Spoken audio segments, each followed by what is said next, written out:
Hello everyone, welcome to Please Tell Me, Season 1 Finale. First, I would like to thank you, the listeners, for listening and subscribing to this show. In this first season, we have covered 46 news topics from a field entrepreneur to a terminated soccer player to some internet celebrities to a kung fu master to a disabled basketball player to an unfortunate lady who was taken away the opportunity to go to college and so on. The total length of the show is about 180 minutes. In this last episode, we are not going to do any more news. I know a lot happened this week. Again, frankly speaking, this is what I love and hate the show. Every week there are so many things happening to bury me in the news. I may never run out of topics. Well, I cannot stay trendy on the news as it was never meant to be a trendy news show. I would rather wait to get the dust down. In this episode, I will only do one thing, but a very important thing. I would like to talk about why I want to do this show and why it matters. After this episode, I would like you, the listeners, to understand it, subscribe, and recommend the show to your friends to get more people to listen. Before we start, I would like to clarify one thing. This show, myself, or any part of my family is not sponsored or supported by the Chinese government or the Chinese Communist Party by any means. This is a completely independent program. All cost associated is coming from my personal pocket. At this time, this show does not make any money. Actually, I started not to make money because I'm never a big fan of annoying advertisement. When I listen to others' podcasts, I wish they do not have advertisements, but I understand if they do. It's a job for a lot of people by the end of the day. If I did not want to make money, why do I want to make it? It's time consuming and takes a lot of brain power. Do I want to be a celebrity? No, I have no interest in becoming one. I'm doing this only because I sense it's a right and urgent thing to do. I'm creating some value others feel to create, which is way bigger than money or fame. So, what means are available to understand something? Media. You can turn the TV on, get a piece of newspaper, search on the internet, get a news app. With the internet today, it seems you can know everything by a click. Remember the big-time Chinese company ByteDance is a $1 trillion private company by delivering some information to you. The internet delivers information, but it's not the responsibility to be objective or right. It's actually accelerating to polarize and divide the country by this tailored newsfeed deal. For this show, I just feel a strong tendency of misunderstanding over China, Chinese, or even Asians is coming, or probably already formed. I have to do something. I'm extremely lucky to have the background from both China and the US. I'm a Chinese from mainland China, hometown close to Beijing, the capital. In my first 20-something years, my family and I have experienced a great economic and social development. I came to the US for graduate school about 10 years ago. In the last 10 years, I have seen a great change in both countries. The US being through the 8 years of Obama administration is stepping into another age under the controversial new leadership.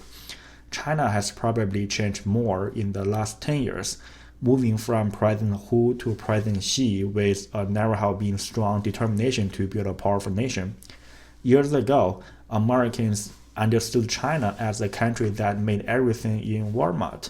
All of a sudden, China is buying the world, collecting allies, building high-speed trains, highway systems, airplanes, aircraft carriers, and everything. It's remotely powerful and mysterious at the same time, like a Pandora box to the general American public. Powerful and mysterious. It seemed to remind Americans of some country they knew a little bit after World War II. Besides that, since the new president came to office, he never crossed China off from his priority list. The intelligence property, Huawei, trade war, COVID-19 Hong Kong, etc. China stays on the news headlines all the time. Most Americans do not understand what's really going on the other side of the earth. However, the conclusion is simple. China is the reason Americans are losing jobs and having a hard time. When the government and the media say China is a concern, people may not necessarily care. But there is a Chinese virus out there killing more than 100,000 Americans. All hardships in life lead to one word, China. It's a problem, and it's a dangerous problem. It's dangerous because it only includes one simple word, China, in the news, from the president, from his senior consultants, from the media news channels.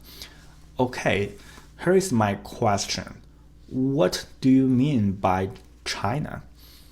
The People's Republic of China, a country founded in 1949, or the Chinese government, the governing body, or the Chinese Communist Party, or the Chinese people, or a little bit of everything together. A country is an imaginary entity which does not really mean anything. If you say China is all about the government, the party seems to control it. If you say it's all about a party, they are not alone without 1.4 billion Chinese people. This is the tricky part. The China in the news may be referred to as something specific, whatever it is. Well, the public perception is more than that. It's a collective combination of everything China related, like the nation, Chinese government, the party, or even Chinese culture, Chinese food, made in China, and most importantly, Chinese people. Nothing is innocent. The general public do not necessarily understand the mechanism behind, and this is what I believe is seriously missing in the US public media channels. They open a Pandora box without understanding how the box should be opened or what the box really is. There are some very limited official news channel outlets to help people understand China from mainland China. Most of them, I'm trying to think of a more neutral word, just too distant. I don't think they really understand what the rest of the world is like, or they attempt to understand. The Western media seem to be doing a better job in delivering objective news. The problem is most of them lack understanding of China, even though some of the responders have been living in that country for years. From the news media I have access to, I can hardly find any news channel that can report decent Chinese news to help Americans understand what China really is. Each has a political agenda and a consideration behind. So I want to do one with a huge agenda and consideration. The Chinese people. I want to do the news show to help people understand China from the perspective of Chinese people.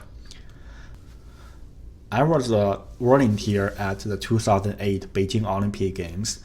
A couple of months ago, I happened to watch the Olympic opening ceremony, which reminds me of how mind-blowing it was back in 2008 when I watched it live on TV. The 1 hour-long show has been considered and practiced for quite a long time to showcase the world what China was. Let's say what China had presented to the world 12 years ago. The movable type, a printing technology invented 3,000 years ago. Confucius, a philosopher over 2,000 years ago. Chinese opera, an art served Chinese for hundreds of years. A beautiful classic dance from Dunhuang murals which were created hundreds of years ago. The Great Chinese Voyage from 600 years ago. As a foreigner, you may have a hard time understanding what those really mean. You can feel the magnificence and the beautiful. There is one thing for sure, none of this happened in the last 100 years. China is a group of people living on the same land for thousands of years through many dynasties. Those Chinese people were educated from the poetry created 1100 years ago, lyric poems created 800 years ago, songs created 700 years ago. Those Chinese people can speak Chinese, includes tons of four-letter idioms, develop all those histories, which made this language so elegant. Those Chinese shared emotional vibrations. Qingming, a traditional festival in memory of past families and friends. Moon Festival, a family union when the moon is full. The Lunar Festival, the most important day for any Chinese, the start of a new year. Chinese are not innocent beasts or savages who do not know how to listen and cooperate. The Chinese spirit behind has been brewed for thousands of years, deeply embedded into every Chinese blood.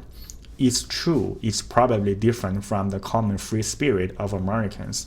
If you have time to listen to our prior episodes, it's more conservative and introverted. Chinese and Americans are different. Different people create different nations. This is the first layer of my show to show the uniqueness in Chinese people. I would stop here if I'm still in my 10s or 20s. When I was young, I was really sharp in distinguishing the differences, like how different we are and why the difference matters. Today, I'm old enough to realize how similar people from these two countries really are after a long US-China relationship history. The US and China relationship had a very humble start by a ship called Empress of China in 1784. But the unofficial appointed ambassador did not make any contact with Chinese officials. A year later, 3 Chinese sailors arrived in Baltimore by a trading ship. Since then, there have been a couple wars and treaties between these two. In 1882, the notorious Chinese Exclusion Act was passed by U.S. Congress. The act was finally repealed at World War II, when the U.S. and China became allies against Japanese. Soon after the new China was founded in 1949, the US and China had some history in Korea. Until 1978, the US and China relationship was not normalized. Thereafter, there were a lot of ups and downs, but these two countries are getting closer and closer. In the 21st century, the US and China relationship can be the most important bilateral relationship in the world. In the US, a lot of things we can buy and use are made in China. In 2018, US imports from China totaled 540 billion, which was about 21% of all imports. China buys way less from the US because, as you may be aware, the US has not been producing too much products China needs, except for the high-tech chips, aircrafts, some machineries, and agricultural stuff. Well, in China, you can see many American companies. You can see a lot of McDonald's and Starbucks in Chinese cities. People are using iPhones, Macs, Windows operating systems on computers, wearing Nikes and Under Armour, taking Boeing airplanes, driving Ford and Chevy cars, shopping at Sam's and Costco. Almost every large US company has a significant income in China. Just for a single company like Boeing, it delivers 1/3 of its 737 planes to China. These two countries are so tied up together. As a result, I never believe these two countries can really disengage from each other by any means. The world has changed a lot since the first McDonald's opened in China in 1990s. The Chinese President Xi once proposed this concept of a community with a shared future for mankind, which aims to solve global issues like income polarization, environmental issues, resource distribution, and such. I'm not intending to be political. You do not have to agree, but it does make sense literally. There are some unique challenges to each country. They are unique because of the cultural background, political structures, or the governing system. Well, more problems we are facing are more than local but global issues, especially for these two huge countries with large populations. So, in every episode, I call it news topics. Not Chinese news, not American news. I start each topic by a piece of Chinese news which may or may not to be surprisingly interesting. Then I try to come back to the States to connect it to a similar issue with root analysis. These two issues appear to be different, but internally connected, like two sides to a coin. How the technology changes people's life, good or bad, the education inequality issue. the discrimination, the battle over equality and liberty, the marriage dilemma, big-time companies, the failing government system, etc. The COVID did not come to Earth to only take Chinese lives, but lives regardless of races and nationality. The upcoming artificial intelligence will not only take over Chinese jobs, but jobs of all human beings. In this sense, not only Chinese and Americans are so tied up, all humans are tied up on this earth under this globalization background. I'm not trying to downplay the political issues. In my point of view, it's only important to a certain degree. How important? I will leave it to other news channels to discuss. My show comes from the people and will also end at the people. This is the bottom line, but also a level above the problem. When one day I find I cannot do the show without being political, I will end it. An Asian American called Andrew Yang participated in the 2020 Democratic debates. I was really impressed. In front of millions of Americans, he seemed to be the only person sober on the stage. As he pointed out, the challenges we're facing are more from automations and technology development.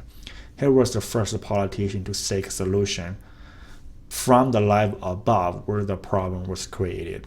It's a wake-up call. I hope one day this show can reach that many people. If you are getting confused by China, you should listen to it. It helps you to understand the differences. If you get confused by the US, you should also listen to it. It helps you to review the issue from a telescope. This is my show. Please tell me. Show the unique, seek the similarity. This is Please Tell Me, Season 1 finale, a Chinese news show. Thanks for listening. Please do not forget to recommend it to your friends and families. I will see you in Season 2. Thank you.